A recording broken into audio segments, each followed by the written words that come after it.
বিশ্বনবী জনাবে মুহাম্মদ রাসূলুল্লাহ সাল্লাল্লাহু তাআলা আলাইহি ওয়াসাল্লামের জামানার একটা ওয়াকিয়া মনে পড়ে গেল, শুনিয়ে দিচ্ছি। সাহাবী দুনিয়া ছেড়ে চলে গেছে, স্ত্রীর দ্বিতীয় সংসারে চলে গেছে। প্রথম স্বামীর একটা বাচ্চা, দ্বিতীয় স্বামী বাচ্চাটাকে আর মেনে নিচ্ছে না। দেখে রাখে কিন্তু খুব ঘৃণার চলে, খারাপ কথা বলে, বাজে বাজে মন্তব্য করে। মা আর সহ্য করতে পারছে না।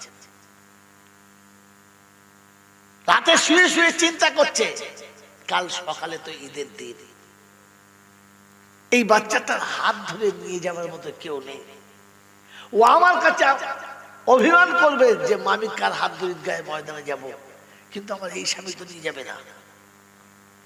কাল সকালে বাচ্চা কাঁদবে, আমি মা সহ্য করতে পারবো না, আর আমি কাঁদলে আমার স্বামী মেনে নেবে না, আর কাঁদাটাও ঠিক হবে না। তাই সব দিকটা ভেবে বেচারি রাতের অন্ধকারে আর ঘুমাতে পারে নাই। ফজরের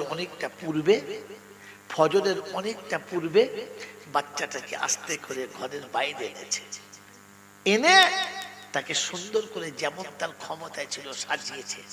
কপালে একটা আদর করে চুমো খাচ্ছে, আর চোখ দিয়ে গরম পানি দরদর দরদর করে গড়িয়ে যাচ্ছে। বাচ্চা জিজ্ঞাসা করছে, কাঁদছো কেন মা? কি হয়েছে বলো, কাঁদার কারণ কি? মা কোনো কথা বলে না। সেদিন মা শুনিয়েছে, আমি তোকে একটা কথা বলছি শোন, তুই মদিনার ওই রাস্তাটার মাঝখানে বসে থাকবি, তোর দুঃখ বোঝার মতো ওখানেই একজনকে পাবি, আর কাউকে পাবি না। যা। পেয়ারা নবী সাল্লাল্লাহু তাআলা আলাইহি ওয়াসাল্লামের সামনের রাস্তা দিয়ে বাচ্চাটাকে বসিয়ে দিয়েছে। বাচ্চা যখন চলে গেছে, মা বসে বসে অঝরে কাঁদছে আর বলছে, আল্লাহ, বাচ্চাটাকে পেটে জায়গা দিতে পারলাম, কিন্তু কোলেতে জায়গা দিতে পারলাম না। তাই নিরুপায় হয়ে আমি মা আজকের বাচ্চাটাকে ছেড়ে দিতে বাধ্য হলাম। আল্লাহ, তুমি ইয়েতিমের দিকে খেয়াল রেখো। মাসুম বাচ্চাটি পা পা করে গিয়ে ওই রাস্তার উপরে চুপচাপ বসে আছে, ধুলোর উপরে খেলা করছে, বাচ্চা যেমন খেলে। ঈদের দিন সকাল হয়ে গেছে, লোক সেজে ঈদগাহের দিকে যাচ্ছে, সবাই যাচ্ছে। আল্লাহর নবী ওই রাস্তায় চলেছে। যখন পাশ দিয়ে যাচ্ছে তো দেখছে বাচ্চাটা ধুলোর উপরে আপন মনে খেলছে। আল্লাহর নবী পাশে গেলেন, জিজ্ঞাসা করলেন, তোমার নাম কি? কোনো কথা বলে না। কোথায় বাড়ি? এখানে ধুলোতে বসে আছো কেন? তো মাসুম বাচ্চাটা শোনাচ্ছে, তোমাকে বলবো কেন? তুমি কে? আমি একথা কাউকে বলবো না, আমি কাউকে বলবো না। তো বলছে, বলো কি হয়েছে? বললেন, না, আমি এই কথাটা একজনকে বলবো। কাকে বলবে বলো? বলছে, আমি এই কথাটা ওই মুহাম্মদুর রাসূলুল্লাহকে বলবো, আব্দুল্লাহর বেটাকে বলবো। বিশ্বনবী জনাবে মুহাম্মদ রাসূলুল্লাহ সাল্লাল্লাহু তাআলা আলাইহি ওয়াসাল্লাম দাঁড়িয়ে কথা বলছিলেন, এবারে বসলেন, নিচু হলেন, বাচ্চার সমান হলেন। বললে, তাহলে তো বলো, তুমি যাকে বলবো বলছো, আমি আব্দুল্লাহর বেটা মুহাম্মদ, বলো কি হয়েছে বলো। মেরে মোহতম দোস্তর বুজুর্গ আল্লাহওয়ালা ভাইরা, জ্ঞানীজনরা, সুধী মানুষেরা, ওই মাসুম বাচ্চাটি আমার নবীর গলাটা জড়িয়ে ধরে শোনাচ্ছেন, আমার আব্বা দুনিয়া ছেড়ে চলে গেছে, মা দ্বিতীয় ঘরে চলে গেছে, সেখানকার সেই পিতা আমাকে ভালো চোখে দেখে না, আমাকে ভালো চোখে নেয় না, আমার জন্য মায়ের উপর অত্যাচার হয়। আজ ঈদের দিনে আমাকে সকালবেলা মা নিজে হাতে ঘুম থেকে তুলে কপালে আদর করে চুমো খেয়ে চোখের পানিতে বুকটা ভাসিয়ে এই জায়গায় বসিয়ে দিয়েছে। তুই এতিম, তোর কথাটা এতিমের কাছে বলবি, এতিম বুঝবে। এই শব্দটার জন্য আমি ঘটনা শোনাচ্ছি, তাহলে ঘটনাটা সব জানা। এই শব্দটার জন্য বলছি, তুই এতিম, তোর দুঃখ এতিম বুঝবে, তাই তোকে রাস্তায় বসিয়ে দিলাম। ওই এতিম এলে বলিস, এতিমের ব্যথা এতিম বোঝে, তাই এখানে বসিয়ে দিয়ে চলে গেছে। আজকে আমার ঈদে নিয়ে যাওয়ার মতো কেউ নেই। বিশ্বনবী জনাবে মুহাম্মদ রাসূলুল্লাহ সাল্লাল্লাহু তাআলা আলাইহি ওয়াসাল্লাম বাচ্চাটাকে কোলে তুলে নিলেন আর বললেন, শোনো, আমি যদি তোমার আব্বা হয়ে যাই, আয়েশা যদি তোমার মা হয়, ফাতেমা যদি তোমার বোন হয়, তাহলে দুঃখের মনে রাখবে আল্লাহর নবীর মোবারক কোলেতে চেপে মোবারক দাড়ির উপরে হাতটা বাচ্চা মাসুম বুলাচ্চার বলছেন, আপনি যদি আমার আব্বা হন, আপনি যদি আমার আব্বা হন, আর আয়েশা যদি আমার মা হয়, ইয়া রাসূলুল্লাহ, ইয়া হাবিবাল্লাহ, পৃথিবীতে যতদিন থাকবো কোনোদিন ভাববো না যে আমার আব্বা দুনিয়া ছাড়া হয়ে গেছে, আমার আব্বা মারা গেছে। আল্লাহর পাক নবী সাল্লাল্লাহু তাআলা আলাইহি ওয়াসাল্লাম, আল্লাহর পাক নবী সাল্লাল্লাহু তাআলা আলাইহি ওয়াসাল্লাম কোলে নিয়ে ঈদের ময়দানে যান নাই, কোলে নিয়ে সোজা বাড়িতে চলে এলেন আর ডাকলেন, আয়েশা, আয়েশা কোথায়? বলে, ইয়া রাসূলুল্লাহ এখানে। বললে, বাইরে এসো, একে সুন্দর করে গোসল করিয়ে দাও, একে সুন্দর করে সাজিয়ে দাও, একে সুন্দর করে সাজিয়ে তৈরি করে দাও, জান্নাত তোমার দরজার কাছে এসেছে। আমার আল্লাহওয়ালা ভাইরা, জ্ঞানীজনরা সুধী মশা, রাসূল শুনিয়েছেন যে আজ একে কোলে করে বাড়িতে নিয়ে গিয়ে সাজিয়ে দাও, ওকে ঈদগাহে যাওয়ার যোগ্য বানিয়ে দাও। এতিম বোঝে এতিমের কথা। আমি আর আপনি যারা শান্তি চাচ্ছি, আমি আর আপনি যারা শান্তির আশা করেছি, শান্তি পাওয়া বলে হাত তুলেছি, আল্লাহ পাক বলেন মুমিনের দিলেতে শান্তির কথা, মুমিনের জন্য শান্তি। আয় মুসলমানের ছেলেরা, আমি মুমিন হলে মুমিনকেই বুঝবো, মুমিনের ব্যথা মুমিন বোঝে।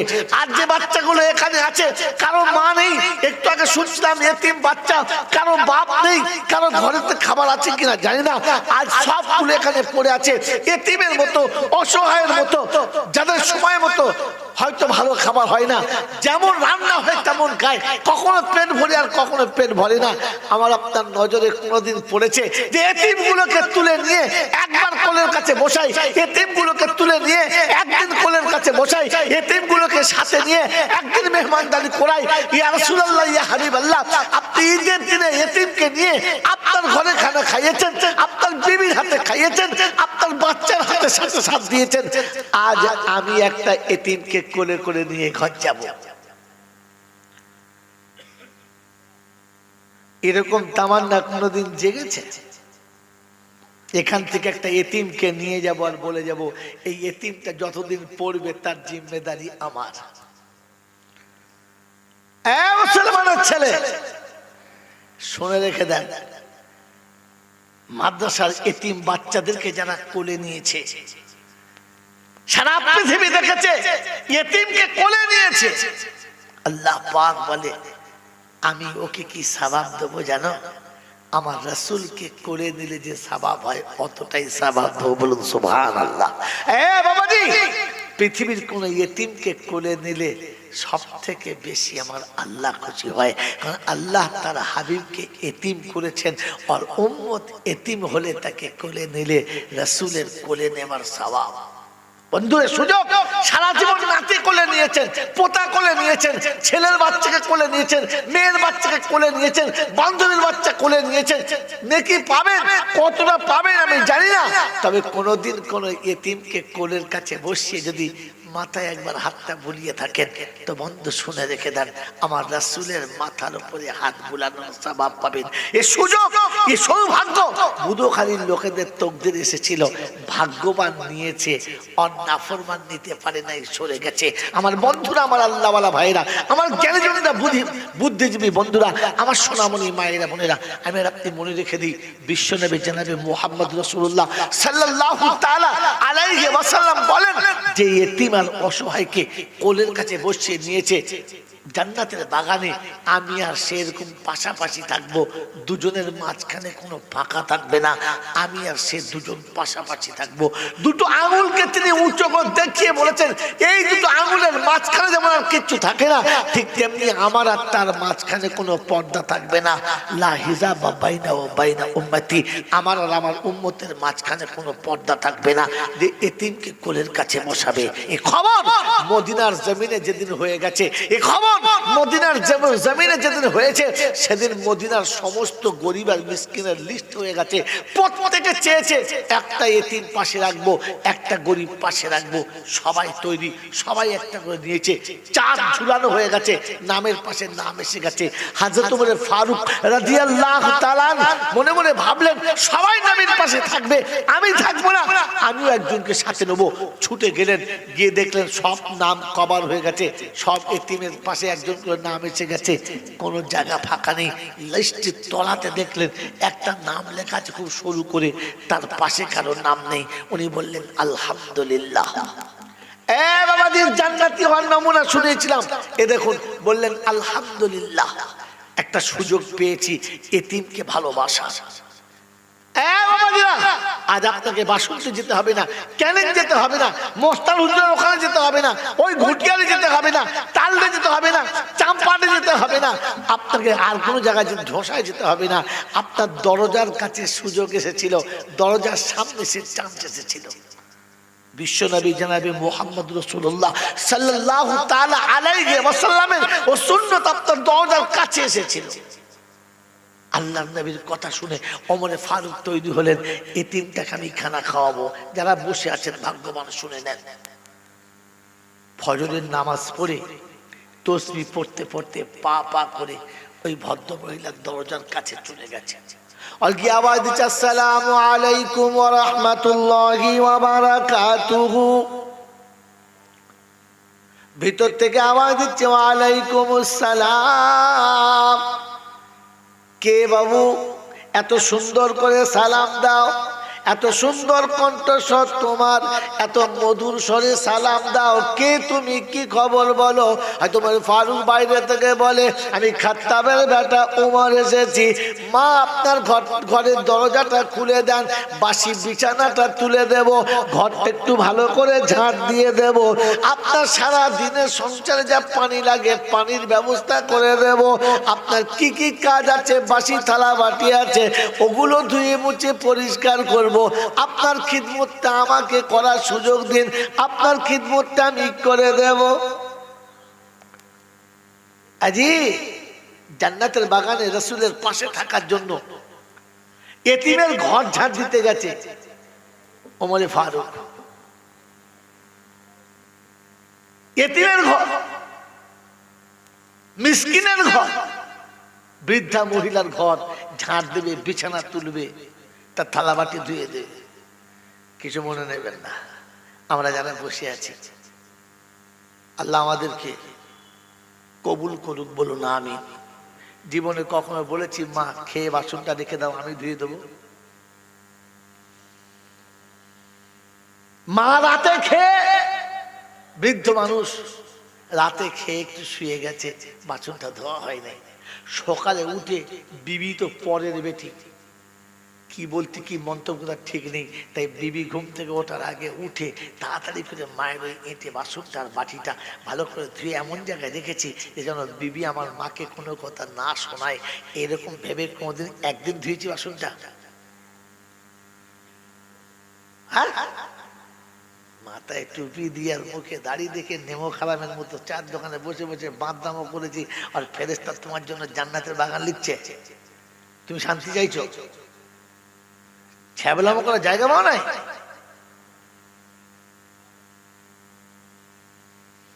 হযরত মূসা আলাইহিস সালাম জিজ্ঞাসা করছে, আল্লাহ আমার সঙ্গে তো তুমি কথা বলো, তোমার সঙ্গে কথা বলি, এত দোস্তি তোমার সঙ্গে, তো জান্নাত আমার দোস্ত কি হবে?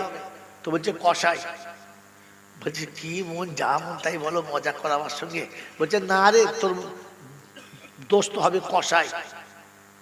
বলছে আল্লাহ কসাই? আমি নবী আর আমার দোস্ত কসাই? বলে হ্যাঁ। বললে আল্লাহ একটু দেখলে খুশি হতো, মালটা কিরকম? কসাই আমার দোস্ত? তো সন্দেহ হচ্ছে? বলে হ্যাঁ, যা সাতুমের ধারে যা, গিয়ে দেখবি ওই খাল ধারে দোকান আছে, গোশের দোকান, ওই দোকানদারটা। তাই? বললে হ্যাঁ। তো যাই, গেছে, গিয়ে দেখে হ্যাঁ বড় গোশের দোকান, 4-5টা গরু জবাই করেছে, একাই বিক্রি করছে, কোনো সেলসম্যান নেই, আর লোক হু হু করে কিনছে আর ও একাই বেচছে। 5টা গরুর মধ্যে যে গরুটা খুব ভালো, সেই গরুর যে জায়গার গোশটা খুব নরম, সেখান থেকে এক টুকরো গোশ বেশ বড় থাম্বুটা কেটে রেখেছে, বাকি সব 4টে পর্যন্ত শেষ, আসরের নামাজের আগে সব গোশ বিক্রি হয়ে গেছে। এবার সন্ধ্যা কাছাকাছি এসে গেছে, টাকা পয়সা হিসাব করে গুছিয়ে ব্যাগে ভরে দরজা লাগিয়ে দিয়ে চলে যাবে। তো তার আগে গোশটাকে দারুণ করে কিমা বানিয়েছে, প্যাকেট করে দিয়ে দরজা লাগাচ্ছে। তখন মুসা নবী পাশ থেকে আসসালামু আলাইকুম ওয়া রাহমাতুল্লাহি ওয়া বারাকাতুহু। ওয়ালাইকুম আসসালাম, কি খবর ভাই? আমি বিদেশি মানুষ, অনেক দূর থেকে আসছি, আর অনেক দূরে যাব, সন্ধ্যা হয়ে গেছে, কোথায় কাকে পাবো, তো মনে করছিল আপনার ঘরে একটু মেহমানদারি করবো, আজকে রাতটা থাকবো, রাখবেন? বলছি ঠিক আছে চলুন, অসুবিধা কি আছে? হ্যাঁ, আমরা হলে বলবো তাহলে উটকো মাল করতে চলে এসে হবে না, যাবো না। ঠিক আছে অসুবিধা নেই, চলুন। সাথে নিয়েছে, বলে ভাই আমার একটা শর্ত আছে। বলে কি? আমি বিদেশি মানুষ, আমার শর্ত কি? বলে ভাই শর্ত হচ্ছে এই, আমি বাড়ি যাওয়ার আগে রাস্তা একটু দাঁড়াবো, একটা কাজ আছে, ওটা সেরে তারপর যাবো। বলে ঠিক আছে চলুন। যাচ্ছে, 7 মুখের বাজার ছেড়েছে, ট্যাংরাখালি ছেড়েছে, কি বুঝলেন, কুড়ালি বাজার চলে গেছে। চিন্তা করছে কত নিয়ে যাবে কি জানি। তারপরে মাঠ পার করে গ্রামে ঢুকছে। গ্রামে ঢুকতেই দেখে একটা ছোট্ট মতো ঘর, 2 চালা ছোট্ট মতো ঘর। ঘরটা ছোট কিন্তু টিপটপ, খুব সুন্দর। সেই ঘরটার কাছে গিয়ে মুসাকে বলেছে এখানে বসে। ও তো আর জানে না মুসা নবী, বসিয়ে দিয়েছে। মুসা নবী বসে বসে দেখছে দরজাটা খুলেছে, দেখে ভেতরে রান্না বান্নার ব্যবস্থা। তো চিন্তা করছে, জিজ্ঞেস করবো যে এখানে রাখবে নাকি, এটাই বাড়ি নাকি। আবার চিন্তা করছে একবার জিজ্ঞেস করে তো ঠকেছি, ও ভুল আর করবো না, ও যা করছে করুক। বসে আসে, দেখে সেই কিমাটা বার করে দারুণ সুন্দর করে বানিয়েছে, রান্না করেছে, দারুণ খুশবুওয়ালা। আর সুন্দর করে নিজে হাতে আটা ছেনে রুটি বানিয়েছে। এগুলোকে গোশত এক পাশে রেখেছে, রুটি রেখেছে, ওই ঘরের ভিতরে আবার একটা দরজাটা খুলেছে, খুলে ওর ভেতরে গেছে, গিয়ে দেখে এক ভদ্র মহিলা শুয়ে আছে, শুধু হাড় আর চামড়া, কিচ্ছু নেই, মাথায় চুল নেই, মুখে দাঁত নেই, গায়ে গোশ নেই, শুধু হাড়ে আর চামড়াতে প্যাকেট করা। তুললে হাড়ের আওয়াজ বুঝতে পারছে, খড়খড় করে আওয়াজ হচ্ছে। তুলে দেখে যে শুয়ে শুয়ে সব কাপড় চোপড় খারাপ করে ফেলেছে। তুলে নিজে হাতে পানি দিয়ে শরীরটা পরিষ্কার করলেন। আবার সুন্দর একটা পরিষ্কার, একবার ফিটফাট সুন্দর ধবধবে সাদা কাপড় পরিয়ে দিলেন। ওই নোংরা কাপড়টা নিজে হাতে সরিয়ে, নিজে হাতে ভালো করে ধুয়ে, ওটাকে এক জায়গায় শুকাতে দিয়ে, কোলের কাছে বসিয়ে রুটি ছিঁড়ে কিমাতে ডুবিয়ে দিচ্ছে। আর ওই ছোট বাচ্চার মতো হা করে টুকটুক করে গিলে দিচ্ছে, চিরবার তো কোনো কল নেই। খাওয়ানো হয়ে গেছে, এ দেখছে আর ভাবছে করছে। যেই খাওয়া শেষ হয়ে গেছে, পানি দিয়ে মুখটা মুছেছে, এমনি করে হাত তুলে দোয়া করছে, কিন্তু মুখে দাঁত নেই, গায়ে জোর নেই, আওয়াজটা শুনতে পাওয়া যাচ্ছে না। তারপরে আবার শুইয়ে দিলেন, দরজা বন্ধ করে থালা বাটি গুছিয়ে রেখে বাইরে থেকে চাবি মেরে এসে বলছে বন্ধু চলো। রাস্তায় যাচ্ছে আর বলছে কিছু যদি না মনে করেন একটা কথা বলবো। বলে কি? বলে এই ভদ্র মহিলা যে ঘরে শুয়েছিল উনি কে? বললেন উনি আমার মা। আমি ঘটনাটা ওখান থেকে ব্যাক করে দিয়েছি এইটার কারণে, শব্দটা মনে রাখবেন, ভুলে যাবেন না। উনি আমার মা। বলে ওটা তো বুঝতে পারলাম। তো ওই খাওয়া দাওয়ার পরে আপনার মা আপনার জন্য কি দোয়া করছিল? কসাই বলছে বন্ধু, ও বুড়ো হয়ে গেলে একটু মাথা খারাপ হয়, আমার মায়ের সেই অবস্থা, ও আপনি শুনতে হবে না, চলুন। নবী মুসা ছাড়ার পাত্র নয়। আবার একটু পরে বলছে বন্ধু যাই বলেছে পাগলের অবস্থাতে, বলুন না কি বলছিল। বলছে আমি যখন খাওয়াই তখন একটু দোয়া করে। বলছে দোয়াটাই বলুন আমি শুনি। কি দোয়া করছিল বলেন একবার শুনি। তো তখন বলছে, বন্ধু তুমি শুনবে না যখন, তো শোনো। আমি যখনই পেট ভরে আমার মাকে খাওয়াই, আমার মা খাওয়ার পরে হাত তুলে বলে, আল্লাহ আমার বাচ্চাকে কিয়ামতে মুসার সঙ্গে দোস্তি করে দিও, যেন মুসার দোস্ত হয়। মুসা নবী চিৎকার মেরে সেদিন বলেছিল, ওরে কসাই, আমি খানা খাওয়ার জন্য আসি নাই, আমি খানা খাওয়ার জন্য আসি নাই, আর তোর মা পাগল না, ওই কথাটাই সত্য, ওইটা জানার জন্য এসেছিলাম, যে আমি বুঝতে চাইলাম তোর মতো কসাই জান্নাতে কি করে আমার দোস্ত হবে। ওটা মায়ের দোয়াতে, তা না হলে তোর হওয়ার যোগ্যতা ছিল না। কার দোয়াতে? জোরে বলেন। জিজ্ঞাসা করছে, বন্ধু তোমার বিবি নাই? বললে হ্যাঁ। বাচ্চা নাই? বললে হ্যাঁ। তো তাহলে তোমার মায়ের সেবাটা ওই বিবি বাচ্চা দিয়ে করাতে পারেন না?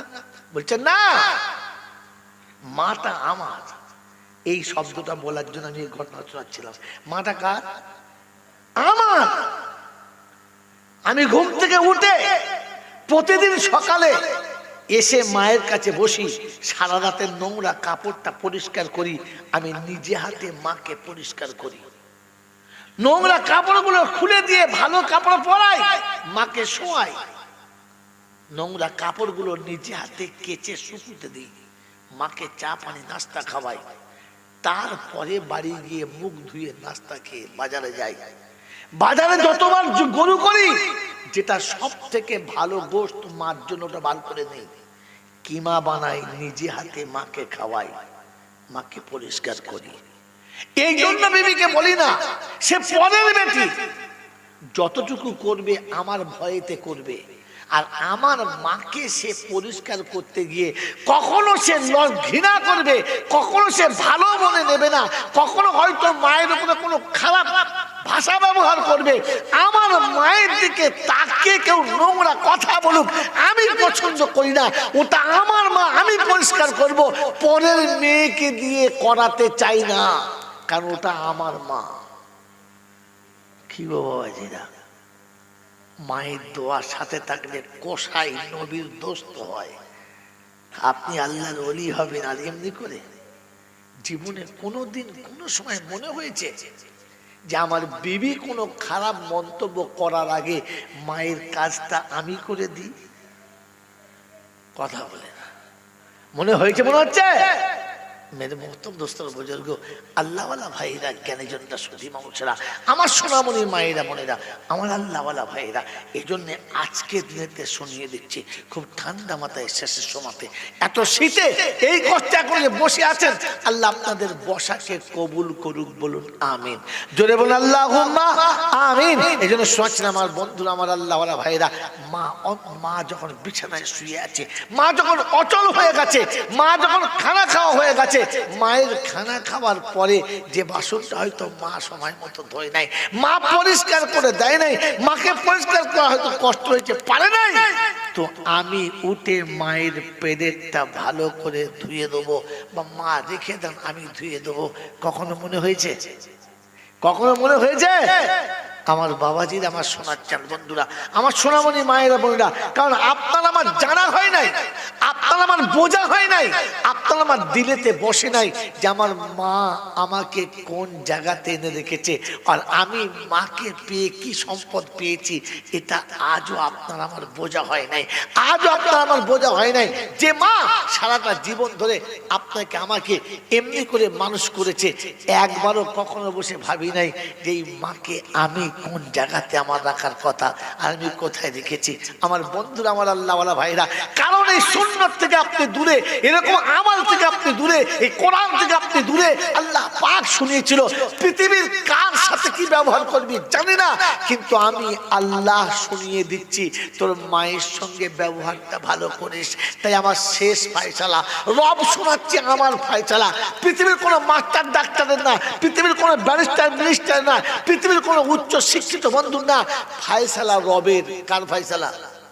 আল্লাহ, যার ফয়সালা কোনো দিন পাল্টায় নাই আর পাল্টাবে, পাল্টায় নাই আর পাল্টাবে না। ওই রব শোনাচ্ছে, ওয়াকাদা রাব্বুকা আল্লা তা'বুদু ইল্লা ইয়া ওয়া বিল ওয়ালিদাইনি ইহসানা ইম্মা ইয়াবলুগান্না ইনদাকাল কিবারা ফালা তাকুল লাহুমা উফফিন ওয়ালা তানহারহুমা ওয়া কুল লাহুমা কাওলান কারীমা ওয়াহফিজ লাহুমা জানাহাদ যুল্লি মিনার রাহমা ওয়া কুর রাব্বিরহামহুমা কামা রাব্বায়ানি সাগীরা। আমার ফয়সালা শুনে রাখ, রবের ফয়সালা শুনে রাখ। তিনি শুনিয়েছেন আমার ইবাদতের পরে আব্বা আমার কাছে তোর ঠিকানা হবে, বিপদে আমার কাছে ঠিকানা নিবি। আর আমি আল্লাহ আমার কাছ থেকে উঠে গেলে আব্বা মায়ের কাছে বসে যাবি।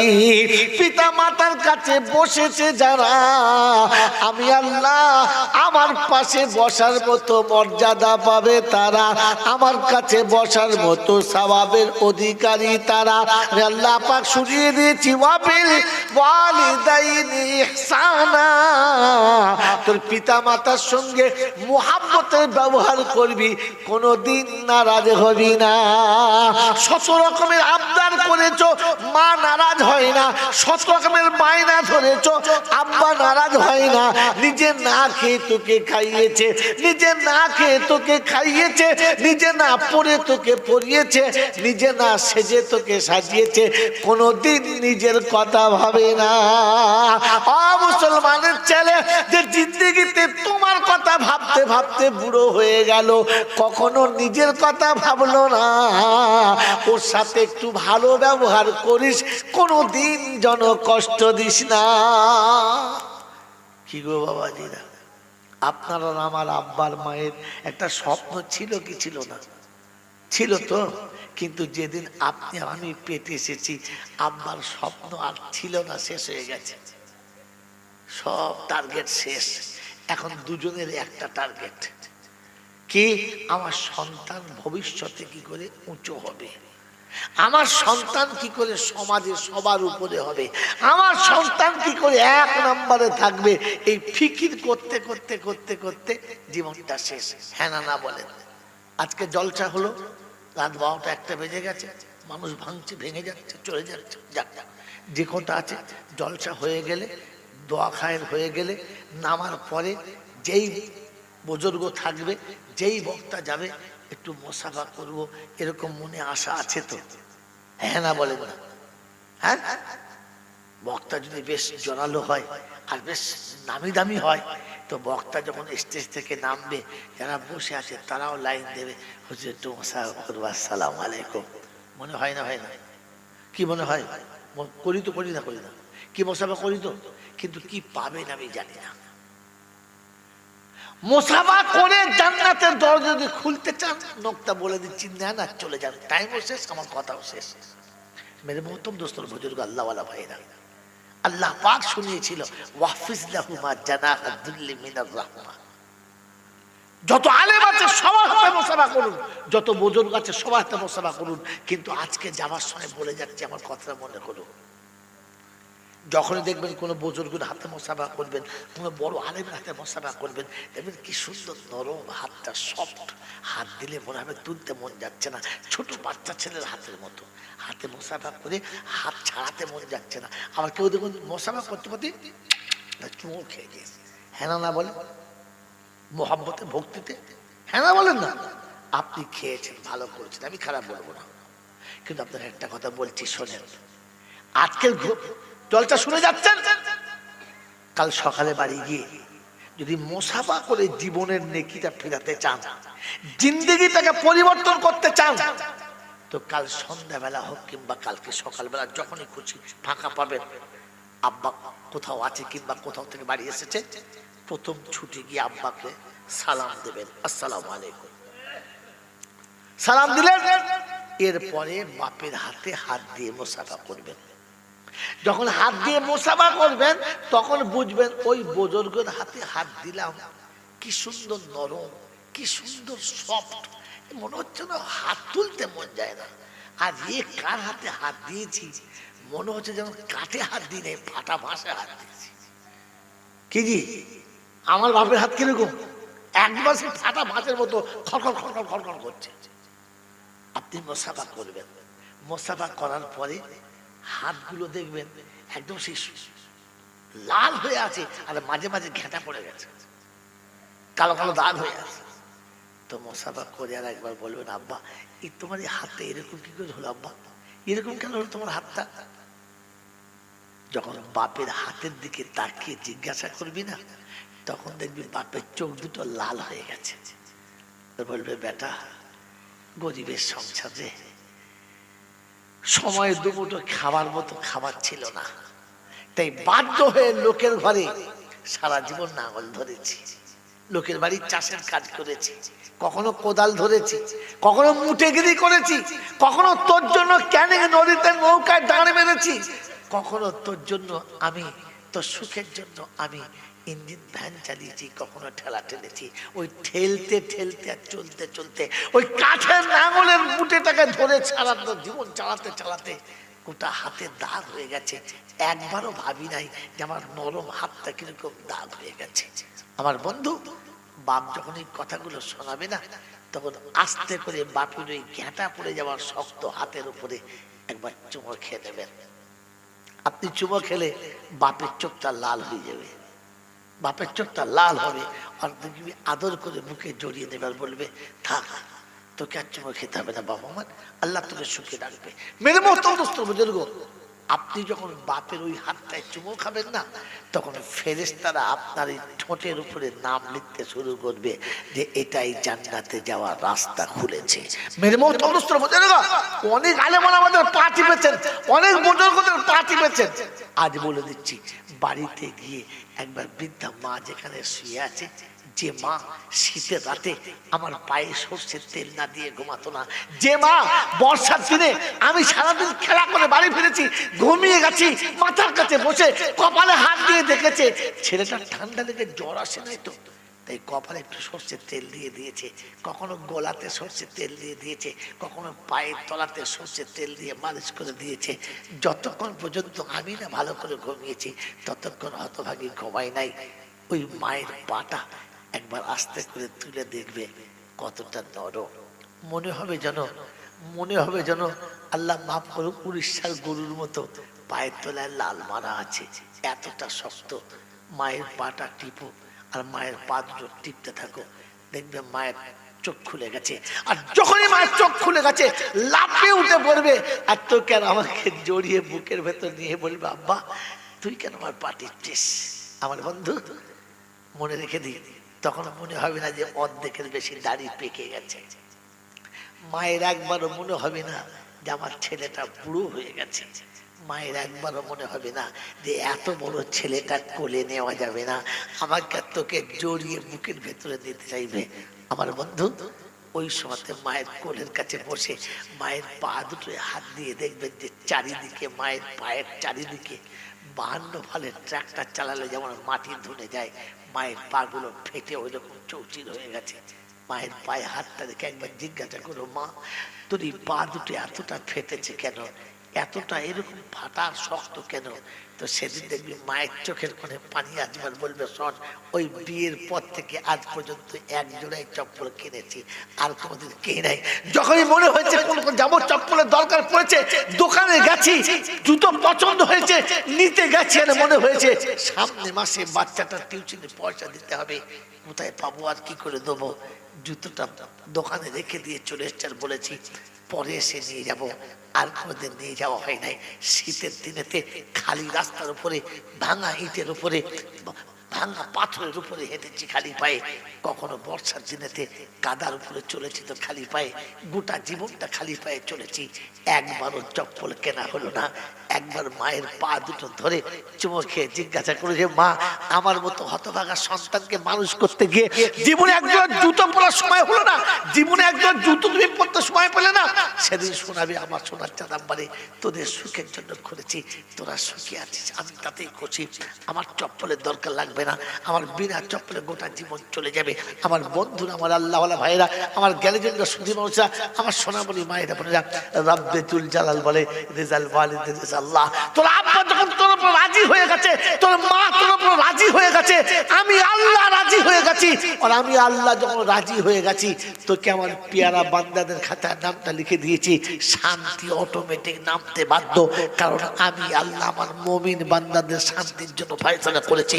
আমার বন্ধু, শান্তি ঘরে যদি ফিরাতে হয়, শান্তি জীবনে আনতে হয়, শান্তি এলাকায় যদি ফিরাতে হয়, তাহলে বাচ্চাকে ওই শিক্ষা শিক্ষিত করুন যে বাচ্চা যে শিক্ষা শিখলে মায়ের মর্যাদা বুঝবে, পিতার সম্মান বুঝবে, বড় সম্মান বুঝবে, ছোট স্নেহ বুঝবে, নারীর ইজ্জত বুঝবে, হারাম হালাল বুঝবে, বৈধ অবৈধ বুঝবে, আর বান্দা হিসেবে পৃথিবীতে আল্লাহর বান্দা হিসেবে নিজেকে প্রমাণ করবে। ওই শিক্ষায় শিক্ষিত যতক্ষণ হবে না, হারাম হালাল বাঁচবে না, বৈধ অবৈধ বাঁচবে না, নারী পুরুষের সম্মান থাকবে না, মায়ের মর্যাদা বুঝবে না, বাপের সম্মান বুঝবে না, পৃথিবীর কোন জায়গাতে তাকে আপনি শান্তির বাসনঘর দেখাতে পারবেন না।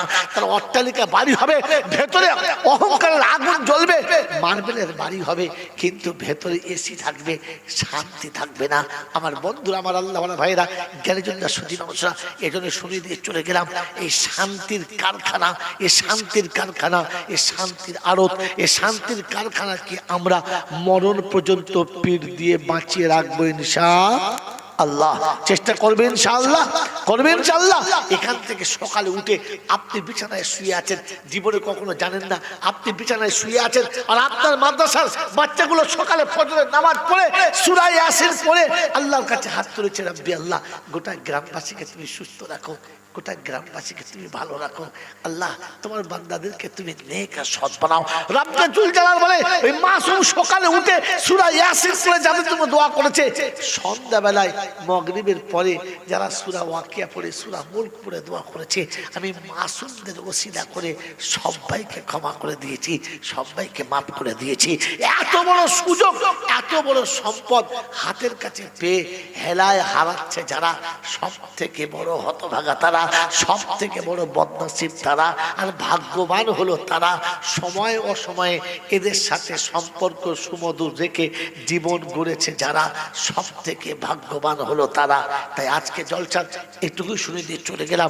আমার বন্ধুরা, আমার আল্লাহওয়ালা ভাইরা, মুমিন হয়ে পৃথিবীতে এসেছি, মুমিন হয়ে পৃথিবী ছেড়ে যাব, এর জন্য শর্ত জান্নুল মুমিনিনা খায়রা, কখনো কারোর প্রতি কুধারণা রাখবে না, এই ও ওই না, কারোর দিকে কুধারণা না রেখে আমি আমার দৃষ্টিকোণ থেকে তাকে ক্ষমার নজরে দেখবো। আর একটাই কথা খুব বেশি হলে বলবো, আল্লাহ সে জানি আর তুমি জানো, ওটা তোমার বান্দা, তুমি তার সাথে বুঝে নাও। আমি আমার কাজের জন্য, আমি আমার আমলের জন্য তওবা করছি, আমি কারোর দিকে খারাপ নজরে তাকাবো না। আল্লাহ পাক আপনাকে আমাকে ঈমান নিয়ে মুমিন হয়ে কালেমা পড়তে পড়তে পৃথিবী ছেড়ে চলে যাবার তৌফিক দান করুক। সকলে বলে আল্লাহুম্মা আমিন। ওয়া আখির দাওয়ানা আনিল হামদুলিল্লাহি রাব্বিল আলামিন।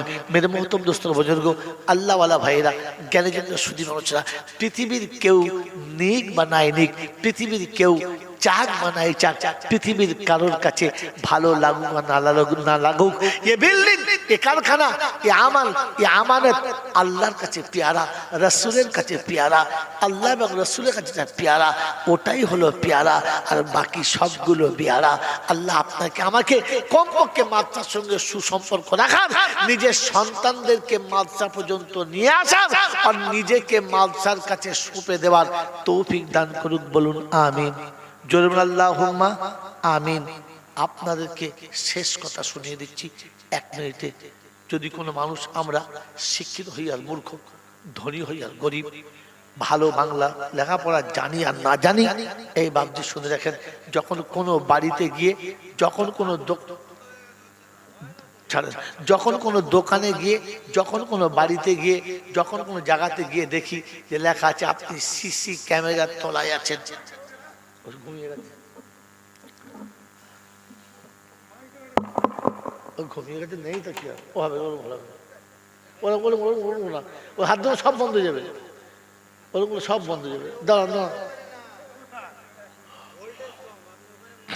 ওরা মাল আসছে আসছে আসছে, দাঁড়ান আসছে। বাবাজিরা, শেষ কথা শুনে নেন। কি শোনাচ্ছিলাম বলে? আহা, কি শব্দটা শোনাচ্ছিলাম বাবাজি? শব্দটা কি শোনাচ্ছিলাম? বস, ঠিক ঠিক আছে। এই বাবাজিরা, কি শব্দ শোনাচ্ছিলাম? এখনই যদি আপনি ভুলে যান, আমার এত কষ্ট করে রাত জেগে বলাটার কি লাভ হলো? আপনি এখানেই ভুলে বাড়ি চলে গেলে কাল সকালে কেউ জিজ্ঞাসা করলে আর বলতে পারবেন? আর বলতে পারবেন মনে হচ্ছে? আপনি তো এইখানেই আমাকে ঘুরিয়ে বলতে পারছেন না। বাবাজিরা, সোনারা, লালেরা, জ্ঞানীজনরা, সুধী মানুষেরা, আমার সোনামণি মায়েরা, বোনেরা, এই জন্য প্রথমেই বলেছিলাম, যা শুনবো তা বুঝবো, আর যা বলবো তা বুঝে বলবো। বলেছিলাম না বলি নাই? বলেছিলাম, সেইটাও ভুলে গেছেন। আবার মনে করিয়ে দিলাম তাই বলছেন হ্যাঁ না না বলেন। মনে করে দিলাম তাই বলছেন হ্যাঁ বলেছিলেন বটে গো, সে আমি ভুলে গেছি। কবরে গিয়ে যদি বলেন হ্যাঁ বলছে আমরা বলেছিল বটে গো, সে আমি ভুলে গেছি। ফেরেশতারা কি বলবে? তবে তুই মুসলমান কি না, ওটা আমিও ভুলে গেছি, তা বিপদ হয়ে যাবে তো। এই জন্য সব কথা ভুলে গেলে হবে না, কিছু তো মনে রেখে নিয়ে যেতে হবে। যাবো ইনশাল্লাহ? বলেন যাবো ইনশাল্লাহ? শোনাচ্ছিলাম মেরে মোহতম দোস্তর বুজুর্গ আল্লাহওয়ালা ভাইরা, যে যদি কোনো স্কুল, কলেজ, ডাক্তারখানা, দোকান, হসপিটাল যেখানে যান, যদি দেখেন যে লেখা আছে সিসি ক্যামেরার তলাতে আছেন, এই লেখাটা যদি কোনো জায়গায় আপনি দেখতে পান, আর সিসি ক্যামেরাটা আপনি দেখতেই পাচ্ছেন না, কিন্তু বোর্ডটা দেখতে পাচ্ছেন, যদি কেউ মিথ্যা করেও লিখে থাকে যে আপনি সিসি ক্যামেরার তলাতে আছেন, তো বলেন তাতেও কাজ হবে না? হবে না? হবে হবে হবে। যদি বলেন হবে, কারণ তার মনে হবে যে আমি যা করছি সব, যদি বলেন, দেখতে পাচ্ছে কে? বাড়িওয়ালা।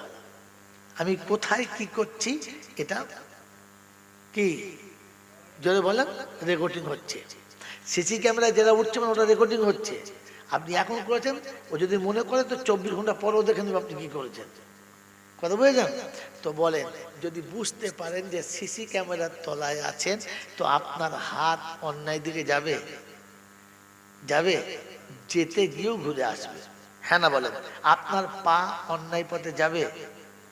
যেতে গিয়ে ঘুরে আসবে, কারণ আপনার ব্রেন আপনাকে বুঝাচ্ছে তুমি সিসি ক্যামেরার তলায় আছো, হ্যাঁ না না বলেছে? এবারে আপনাকে এই কথাটা বলছি, আমার 2 ঘন্টার বয়ান ভুলে যান, কিন্তু আমার এই 2 মিনিটের কথাটা বাড়ি নিয়ে যান। মাদ্রাসা আমার। মাদ্রাসা কার? জোরে বলেন। আমাদের নয়, মাদ্রাসা কার? আমার। আমি কারণ না, আমি বলেন, কিছু জানে না। মাদ্রাসা আমার আর আমি মাদ্রাসা। মাদ্রাসা আমার আর আমি, যদি বলে, মাদ্রাসার সিসি ক্যামেরার তলাতে নয়, আল্লাহর নজরের সামনে। বলেন সিসি ক্যামেরা মিস্টেক করবে লাইন চলে গেলে, হ্যাঁ না না? করবে না? করবে না? আল্লাহর রহমতের লাইন চলে যাবে। তো সিসি ক্যামেরার তলায় নয়, আল্লাহর নজরে আছি আমি, মাদ্রাসার মাদ্রাসা আমার।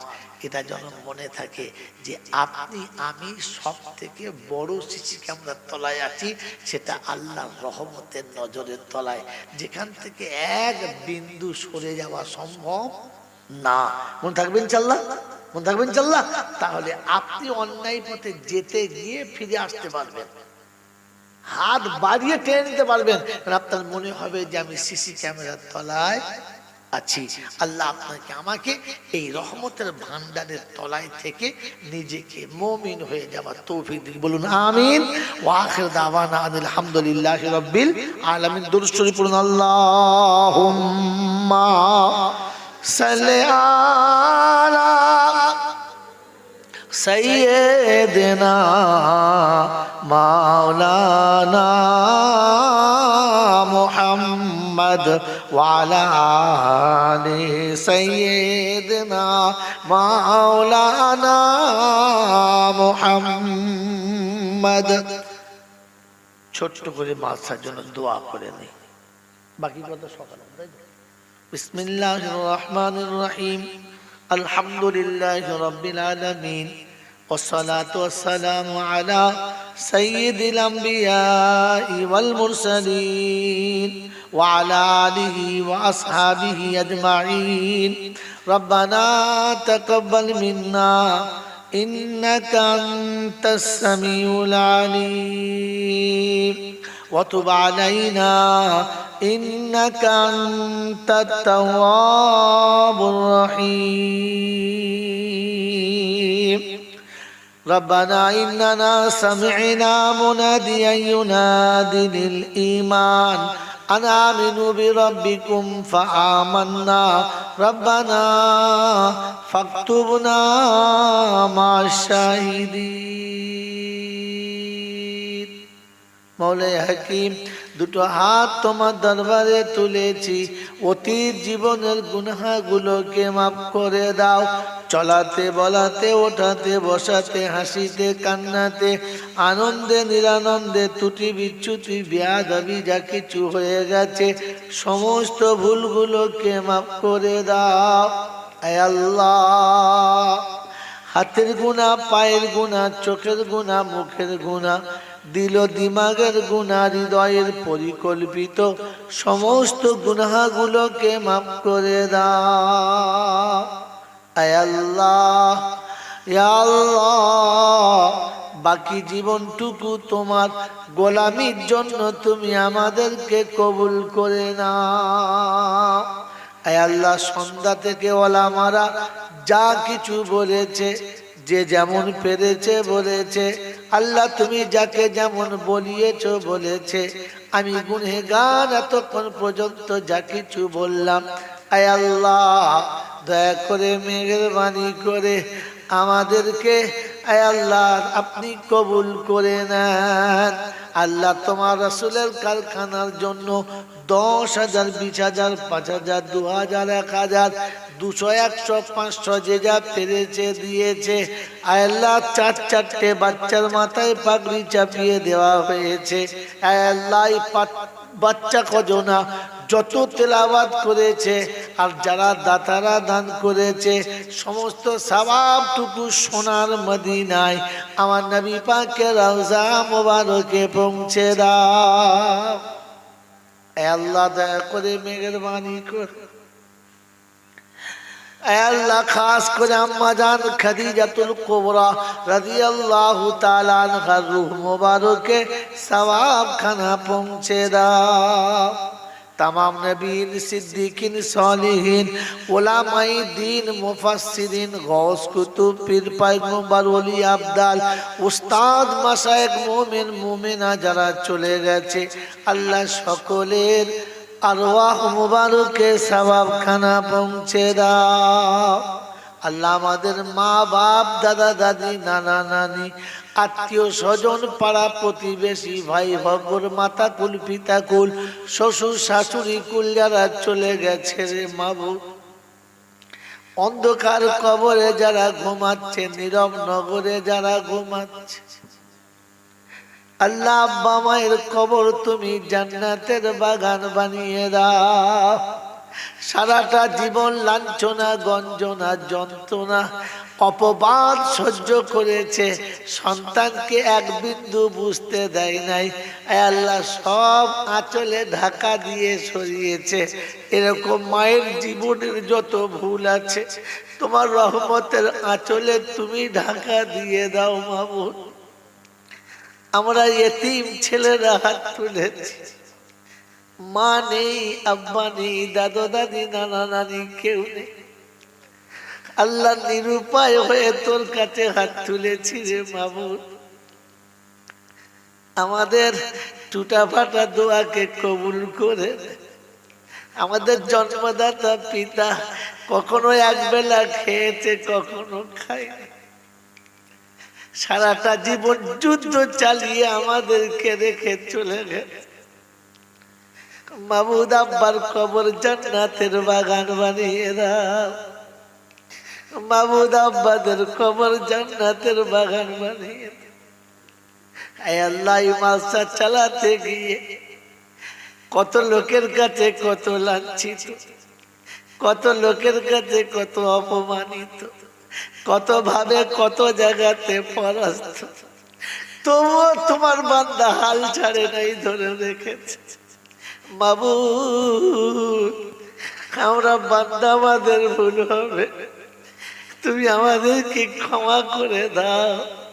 তোমার দিনের বারে মরণ পর্যন্ত তুমি কবুল করে নাও। আয় আল্লাহ, দিনী প্রতিষ্ঠানের সঙ্গে মরণ পর্যন্ত জুড়ে থাকার তৌফিক দাও। কখনো কোনো ভাবে বিতৃষ্ণ হয়ে জানো আল্লাহ, তুমি এই জায়গা থেকে আমাদেরকে তাড়িয়ে দিও না। আল্লাহ, তুমি এই জায়গা থেকে আমাদেরকে সরিয়ে দিও না। আয় আল্লাহ, কাল হাসরের মাঠে যেন গিয়ে বলতে পারি রব্বাল আলামিন কিচ্ছু আনতে পারি নাই, তো রাসূলের কারখানাটা রেখে চলে এসেছি। এই রব্বাল আলামিন আল্লাহ, দয়া করে মেহেরবানি করে তুমি আমাদেরকে কবুল করে নাও। এই আল্লাহ, যে বাচ্চাগুলোর মাথায় পাগড়ি চাপিয়ে দেওয়া হলো, তাসবিহ দানার মতো হৃদয়ে কোরআন বসিয়ে দাও। আগামীতে যারা হাফেজে কোরআন হবে আল্লাহ, তুমি তাদেরকে তোমার দ্বীনের দায়ী হিসেবে কবুল করে নাও। এই রব্বাল আলামিন আল্লাহ, মাদ্রাসাকে দিন দুগুনি রাত চৌগুনি তারাক্কি দাও। আল্লাহ, মাদ্রাসার যত কাজ বাকি আছে তুমি তোমার গায়বী খাজানা থেকে পূরণ করে দাও। চোখে না দেখে অনেকে দিয়ে পাঠায়, অনেকে কানে শুনে দিয়ে পাঠায়। এই মাবুদ, দাতাদেরকে তুমি কবুল করে নাও। আল্লাহ, যাদের নিজস্ব সম্পদ দিয়ে কারখানা সাজিয়েছে তাদের সম্পদে তুমি বরকত দাও। আয় আল্লাহ, বাচ্চাদের এবং সমস্ত আশাতে যাদেরকে আল্লাহ তুমি ইজ্জতের সঙ্গে কবুল করে নাও। সারা বিশ্ব মুমিনের ইজ্জতের জিন্দেগি দাও। হালাল রুজি খাওয়ার তৌফিক দাও। হক কথা বলার তৌফিক দাও। আমলে সালেহ ইখলাস করার তৌফিক দাও। মুস্তাজাবুদ দাওয়াত করো।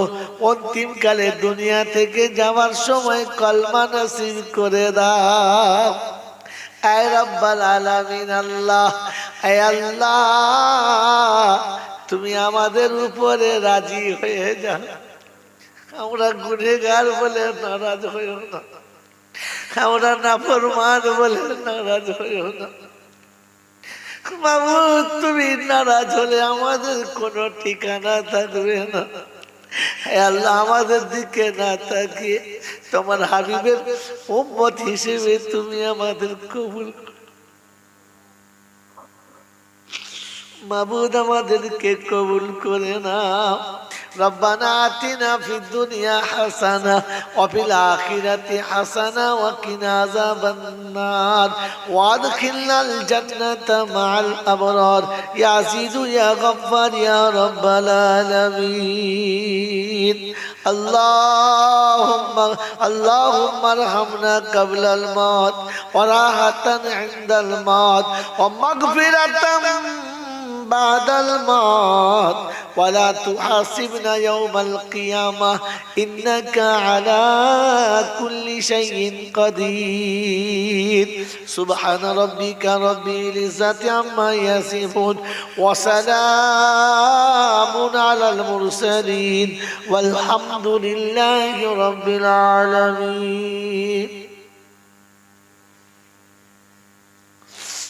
السلام عليكم ورحمة الله وبركاته.